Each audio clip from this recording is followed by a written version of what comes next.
If you are interested in adding some fringe or the rya, I'm going to show you how to do that. It's not something you have to do, but in case you wanted to.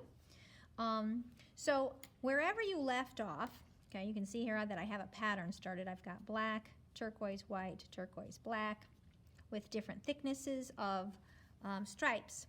So I'm going to add some yellow rya fringe. So I left off with my black. I'm just going to leave my needle on here because I'm going to need to weave again with this black. So I'm just going to leave that where it is. So you'll want to cut some smaller pieces. I'd say that just for your hands, it's nice to have a piece about the width of your loom.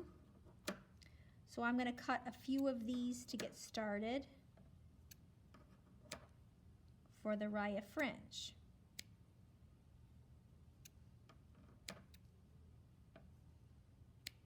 Okay. We'll have those to the side ready to go. So when you do the Rya, you want to be using 2 of the rubber bands. So we are going to go over these 2 rubber bands together, and it helps to start it kind of like a U. This piece is going to go under and up.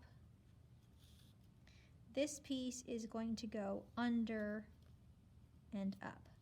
So between the rubber bands, the 2 ends are sticking up. And then we are going to tighten it. So I pull these and then I just push up. So these are really long right now. We're going to be able to trim them later. On my next fringe, instead of using these 2 rubber bands, I want to use these 2 rubber bands and use the same technique. Create my U, go under,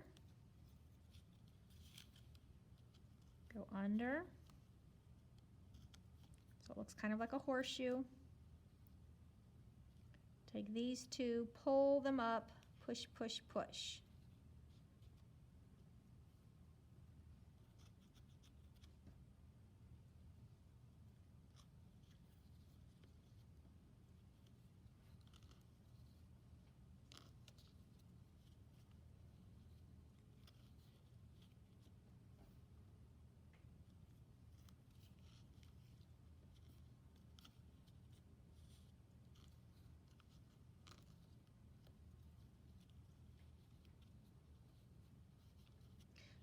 So that is 1 layer of the Rya Fringe. You could do more than 1 layer, or you could just have 1 little fringe layer. I'm just going to do 1 just for time's sake, but you could do more layers of that. So once your several layers of fringe are finished, you want to pick up with the color that you have left off. You should still be attached. So then this was, that my black wasn't under, so I again need to go over. Keep with your same weaving pattern. Now those little pieces are not super secure.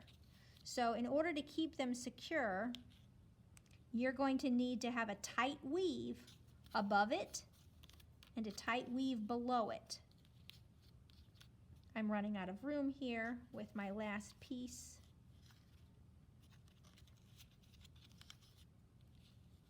But I want to make sure that I have it scrunched. That's going to keep that fringe in place. Once I have woven down and then that's nice and tight and secure, it's not going to come loose, then I could trim my Rya to the length that I want it to be.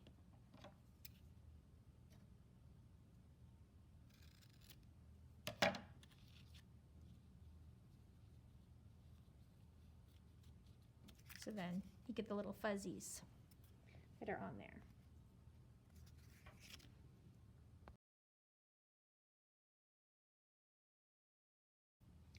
When you are mostly done with one side of your loom, remember we need to weave on the other side as well. I'm getting here at the bottom and my rubber bands are wrapping around my loom and it's starting to get, the rubber bands are starting to get pretty tight. It's harder for me to slide my string underneath. So that means I'm probably about time, it's probably about time for me to slip it through, okay? So gently, gently, if you want, I can help you with this. But basically, I want to get it so that I am not so tight on the end. So I'm going to gently cup this, kind of lift and shift, lift and shift. And now I'm going around to the other side. Now I'm at the top. So then I have the rest of this, and I'm probably will need to do that one more time when I get around to this side. But now I'm not so close to the edge, and I'm ready to weave on this side.